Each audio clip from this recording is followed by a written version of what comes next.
May nag-message sa akin, sabi niya, nakakatuwa naman, ang galing mo nang mag-drive. Unang-una, hindi po ako magaling mag-drive. Marunong lang po akong mag-drive. Maaring normal na to sa karamihan, pero aminin mo girl, dumaan din sa pangarap mo na sana matuto kang mag-drive. So, yun na nga girl. So, paano ka nga matututong mag-drive? Una, kailangan mo ng lakas ng loob. Oo, kailangan mo ng lakas ng loob.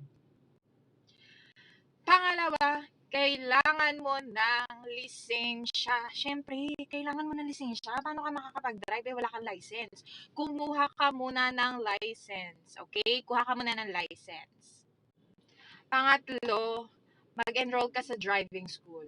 Wag na wag mong tangkain, girl, na magpaturo ka sa asawa mo o kaya sa jowa mo kasi baka ito na ang katapusan ng relationship ninyo. Pang-apat, syempre, pagkatapos mo mag-driving school, practice ka na dyan sa loob ng subdivision ninyo or kung saan mang kalye na walang masyadong sasakyan hanggang makuha mo yung confidence na kailangan mo bago ka lumabas ng kalye.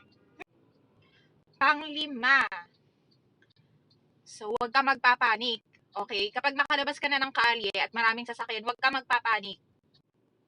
Pang-anim, sumunod ka po sa batas trapiko para iwas aksidente.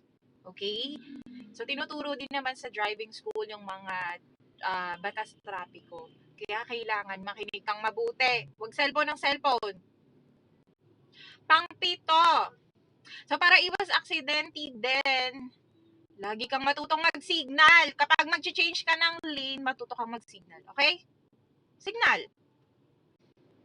Next. Huwag kang mahihiyang bumusina, girl. Huwag kang mahihiyang bumusina kapag kinakailangan. Pero huwag ka naman busina ng busina kung hindi kailangan, okay? At dahil dumaan nga ito sa timeline mo, it's a sign na kailangan mo nang mag-aral mag-drive, okay? Hindi ka passenger princess forever, girl. Mag-aral ka mag-drive.